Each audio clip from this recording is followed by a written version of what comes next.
ठीक है। So basically हम क्या स्टडी करेंगे, आपका प्लियोट्रॉपी। ठीक है। बेसिक हमें डेफिनेशन पता होनी चाहिए कि प्लियोट्रॉपी होता है क्या है। ठीक है। कई बार ये होता है जब आप क्वेश्चन आएगा तो वहां पर ये वर्ड आपको देखने को मिलेगा। अब देखो वो क्या कह रहा है कि वाइल द प्रीवियस एक्शंस, मतलब पहले हमने जो कुछ सेक्शंस या जो भी केसेस पढ़े हैं, तो वहां पर हमने क्या पढ़ा कि इफेक्ट ऑफ टू और more genes on a single characteristic. जैसे मान लो आपने एपिस्टेसिस पढ़ा, तो एपिस्टेसिस में आप क्या कह रहे थे कि दो अलग अलग जीन है, but they are responsible for the single characteristic. ठीक है। लेकिन जो कन्वर्स, मतलब जो उल्टी सिचुएशन है, जहां पर एक जीन मल्टीपल फिनोटिपिक इफेक्ट्स के लिए रिस्पॉन्सिबल है, इज ऑल्सो क्वाइट कॉमन। मतलब यहां पे जीन सिंगल है, बट वो मल्टीपल फिनोटिपिक इफेक्ट्स के लिए रिस्पॉन्सिबल है। ठीक है। तो ये जो फिनोमेना है which often becomes apparent when phenotype are examined carefully, it is referred to as pleiotropy. ठीक है। अब जो एग्जाम्पल आपने पढ़ा था 12th की बुक में, वहां पर था नाइल कीटोनुरिया। ठीक है। और ये मैंने आपको बायोकेमिस्ट्री पढ़ाया तब भी बताया था कि, तो अभी भी चलो आपको बता दूंगा। फिनाइल कीटोन्यूरिया में क्या होता है कि जिनको फिनाइल कीटोन्यूरिया होता है उनके अंदर फिनाइल एलेनिन हाइड्रोक्सिलेज नहीं बनता, और फिनाइल एलेनिन हाइड्रोक्सिलेज ना बनने की वजह से वो फिनाइल एलेनिन को टायरोसिन में कन्वर्ट नहीं कर पाता। जैसे ये फिनाइल एलेनिन होता है आपका, जैसे ये फिनाइल एलेनिन है, तो जो फिनाइल एलेनिन हाइड्रोक्सिलेज है वो क्या करता है, इसको किसमें कन्वर्ट करता है, टायरोसिन में।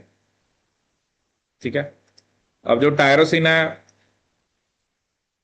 वो बेसिकली इंपॉर्टेंट है, क्योंकि टायरोसिन से हमारे अंदर अलग अलग बेसिकली जो बनता है, जैसे टायरोसिन से हमारे अंदर जैसे मिलेनिन बनता है विच इज स्किन पिगमेंट।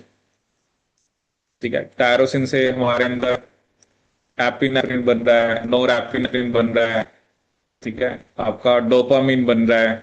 ठीक है। एपिनेफ्रिन हो गया।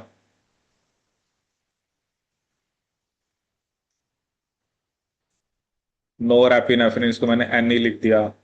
आपका डोपामिन हो गया। थायराइड ग्लैंड के हॉर्मोन्स बनते हैं टायरोसिन से, थायराइड ग्लैंड हॉर्मोन्स। अब इसका क्या मतलब है ना, अगर टायरोसिन नहीं बनेगा तो स्किन पिगमेंटेशन अफेक्ट हो रही है, एडिनल ग्लैंड जो हॉर्मोन्स बना रहा है उसकी फॉर्मेशन अफेक्ट हो रही है, आपके थायराइड ग्लैंड के जो हॉर्मोन्स हैं उनकी फॉर्मेशन अफेक्ट हो रही है। ठीक है ना। क्योंकि वैसे भी हम बोलते हैं ना, जो फिनाइल एलेनिन होता है वो हमारे लिए मतलब असेंशियल अमीनो एसिड है। ठीक है। बट टायरोसिन को हम असेंशियल नहीं बोलते, क्योंकि हमारी बॉडी फिनाइल एलेनिन को टायरोसिन में कन्वर्ट कर सकती है। अब प्रॉब्लम सिर्फ एक जीन में हुई, म्यूटेशन कौन सी जीन हुई है, जो फिनाइल एलेनिन हाइड्रोसिलेज बना रही है। ठीक है। इस जीन में म्यूटेशन होने की वजह से स्किन की पिगमेंटेशन अफेक्ट हो रही है, आपके जो एडिनल ग्लैंड के हॉर्मोन्स हैं उसकी फॉर्मेशन अफेक्ट हो रही है, थायराइड ग्लैंड के हॉर्मोन्स की फॉर्मेशन अफेक्ट हो रही है। ऑब्वियसली बनेंगे नहीं तो फिर उनके जो भी उन हॉर्मोन्स का रोल है, या जो जो भी बॉडी के अंदर वो रोल प्ले कर रहे हैं, वो सब अफेक्ट होंगे। तो एक जीन में म्यूटेशन होने की वजह से अगर हमें मल्टीपल फिनोटिपिक इफेक्ट देखने को मिलते हैं, तो that is basically your pleiotropy. ठीक है। तो इसमें जैसे मैंने अभी आपको फिनाइल कीटोन्यूरिया बताया, ठीक है, इन्होंने और भी कुछ एग्जांपल्स यहाँ पे कोट किया हुआ है जस्ट कि प्लियोट्रॉपी होता क्या है। तो जैसे यहाँ पर कुछ ह्यूमन डिसऑर्डर का एग्जांपल है, जैसे एक है मार्फन सिंड्रोम वगैरह है, कि ये ह्यूमन मैलेडी है। ये एक ऑटोसोमल डोमिनेंट म्यूटेशन की वजह से होता है in the gene encoding the connective tissue protein fibrillin. वो कह रहा है कि ये जो प्रोटीन है ये वाइड स्प्रेड होता है, मतलब बॉडी के अंदर बहुत सारे टिश्यूज में होता है। So one would expect multiple effect of such A defect. ठीक है। क्योंकि जहां जहां पर भी ये प्रोटीन का रोल है, तो अगर ये प्रोटीन नहीं बनेगा तो जहां जहां पर भी इसका रोल है, या जहां जहां पर भी ये प्रेजेंट है, वो सब अफेक्ट होगा। ठीक है। जैसे वो बता रहे कि फिब्रिन किसके लिए चाहिए होता है, integrity of the lens of the eye. ठीक है। Lining of vessels such as the aorta. ठीक है। And to bones among other tissues. ठीक है। मतलब ये कहां कहां पर चाहिए, जैसे स्ट्रक्चरल इंटीग्रिटी ऑफ लेंस, जो लाइनिंग ऑफ एसल है जैसे एओटा, या जो बोन्स होती हैं। ठीक है। सो एज ए रिजल्ट जिसको मार्फिन सिंड्रोम होगा उसके अंदर लेंस डिसलोकेशन होगी, उसके अंदर increase risk of aortic aneurysm and lengthen long bones in limbs, ठीक है, वगैरह। This disorder is of historical interest in the speculation about that कि जो अब्राहम लिंकन था वो एफ्लिक्टेड था, ठीक है।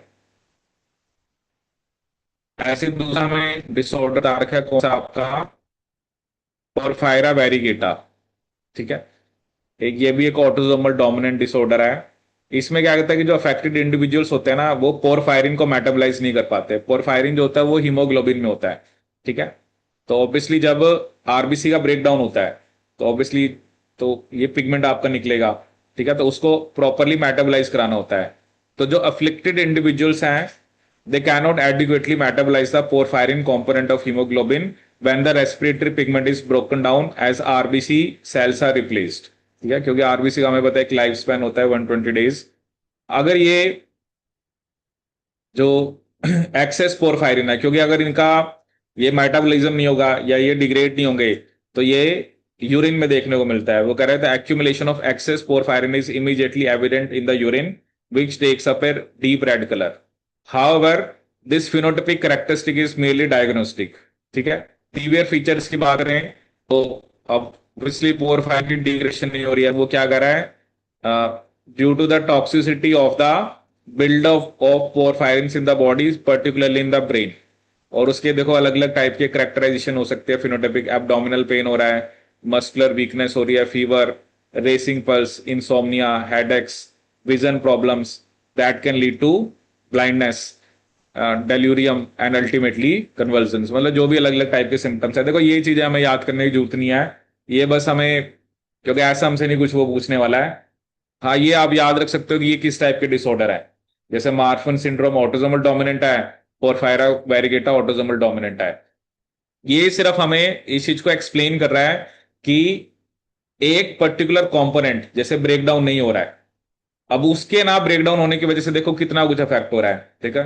देखो उसके पेट में भी दर्द हो रही है, मसल्स भी वीक हो गए हैं, बुखार भी आ गया है, नींद भी नहीं आ रही है, हेडेक भी हो रहा है, विजन प्रॉब्लम्स भी हैं। देखो कितने कुछ प्रॉब्लम हो रही है। प्रॉब्लम किसकी वजह से, सिर्फ एक जीन, मतलब मे बी जो पोरफायरिन को ब्रेक डाउन करने के लिए जो एंजाइम चाहिए या जो भी प्रोटीन होगा या जो भी हाइड्रोलिटिक एंजाइम होगा जो पोरफायरिन को डिग्रेड कर रहा है, ठीक है ना, वो डिग्रेड ना होने की वजह से वो पोरफायरिन ब्लड के थ्रू मे बी ब्रेन में बिल्डअप हो गया है, जहां जहां भी बिल्डअप हो गया तो एक जीन में प्रॉब्लम की वजह से हमें मल्टीपल फिनोटिपिक इफेक्ट देखने को मिलते हैं। So this is basically your pleiotropy, ठीक है। तो ये सिंपली डेफिनेशन ही है। तो फिनाइल कीटोन्यूरिया, अब फिनाइल कीटोन्यूरिया जो होता है वो ऑटोसोमल रिसेसिव डिसऑर्डर है, ठीक है ना। फिनाइल कीटोन्यूरिया कैसा होता है, ऑटोसोमल रिसेसिव। जब मैंने आपको ये पढ़ाया भी था बायोकेमिस्ट्री में, याद है आपको, बताया था तब भी है, देख लो कितना टाइम हो गया है। तब मैंने आपको बताया था ना ये सब चीजें कि जो ऑटोसोमल रिसेसिव, ऑटोसोमल डोमिनेंट क्या हो रहा है, सब चीजें जेनेटिक्स में डिस्कस करते हैं, ठीक है। तो दिस इज प्लियोट्रॉपी, ठीक है। देखो क्या होता है ना, कई बार वो जैसा कई बार वो आपसे डेफिनेशन या कुछ जनरल पूछ सकता है, तो आपको पता होना चाहिए। अब वही होता है ना, जैसे आपसे जब मैंने पूछा तो आपने मुझे क्या की, दो या दो से ज्यादा जीन एक कैरेक्टरिस्टिक को कंट्रोल कर रही है, तो ये हमने उल्टा बोल दिया। मतलब उसने लाइन ऐसे स्टार्ट करी, जैसे लाइन मान लो यही लिखी हुई है कि, बट उसने क्या लिखा, वो प्लियोट्रॉपी नहीं है ना। प्लियोट्रॉपी का मतलब क्या है कि एक single gene is responsible for the expression of multiple phenotypic effect, that is basically pleiotropy, ठीक है। तो कई बार टर्म्स होती है, हमें टर्म्स पता होनी चाहिए कि इस टर्म का मतलब क्या है। एपिस्टेसिस में हमने क्या पढ़ा, देखो पहले जब मेंडेलियन जेनेटिक्स की बात हुई तो आप क्या करे थे, उसने तो यही कहा ना कि हमने कहा कि टॉल है तो उसने कहा एक ही जीन रिस्पॉन्सिबल है टॉल के लिए, उसने कहा राउंड है एक ही जीन रिस्पॉन्सिबल है। जब हम एपिस्टिस पे आए तो हमने क्या कहा कि सेम, जैसे हमने कहा कि fruit colour, fruit shape, same gene को, मतलब सॉरी सेम करेक्टर को एक से ज्यादा जीन कंट्रोल कर रही है, ठीक है। अब ऐसे एक टॉपिक होता है पॉलीजेनिक इनहेरिटेंस। पॉलीजेनिक का मतलब मल्टीपल जीन्स इन्वॉल्व है। इसमें जैसे हम बात करते हैं ह्यूमन स्किन कलर की, अब ह्यूमन स्किन की कितनी सारी शेड्स हैं, ठीक है। ऐसे थोड़ा है कि बस एक एक, जैसे उसने एक टॉल डवार्फ बोल दिया तो स्किन में तो ऐसी दो शेड है ही नहीं, ह्यूमन हाइट की बात करें, उसे बोलते हैं पॉलीजेनिक। पॉलीजेनिक मतलब क्या होता है, जिसमें मल्टीपल जीन्स इन्वॉल्व है। ठीक है, अब वो जितनी डोमिनेंट जीन्स होंगी उस हिसाब से फिनोटाइप आएगा। और उसमें एडिटिव इफेक्ट होता है। जैसे उसमें हम पढ़ते हैं कि जैसे उसमें, अगर आप ट्वेल्थ की बुक का याद होगा तो उसमें अब उसने तीन ली थी, ए बी सी। जितनी ज्यादा डोमिनेंट एलील्स होती हैं, ठीक है ना, अब देखो दो ही केस बनेंगे उसमें पॉलीजेनिक में। जैसे एक आपने लिख दिया स्मॉल ए स्मॉल ए, स्मॉल बी स्मॉल सी, और एक एक्सट्रीम होगा जिसमें सारी डोमिनेंट होंगी। तो जितने उसके अंदर ज्यादा डोमिनेंट एलील हो गया उतना ज्यादा उसके अंदर मिलेनिन होता है, और उतनी ही जो कलर उनका जो स्किन होगा वो उतना ही ज्यादा डार्क होगा। ठीक है, तो ये इसमें क्या होता है ना, एडिटिव इफेक्ट होता है। और ये होता है क्वांटिटेटिव ट्रेड्स, क्योंकि यहां पर क्वांटिटी, जितनी ज्यादा डोमिनेंट जीन्स है मे बी पिगमेंट उतना ज्यादा बन रहा है, और जितने डोमिनेंट जीन्स कम है उसका सबसे हम बोलते हैं कि सबसे मतलब लाइट स्किन है। ठीक है, तो वो पॉलीजेनिक इनहेरिटेंस होता है। ठीक है, तो ये हो गया आपका प्लियोट्रॉपी।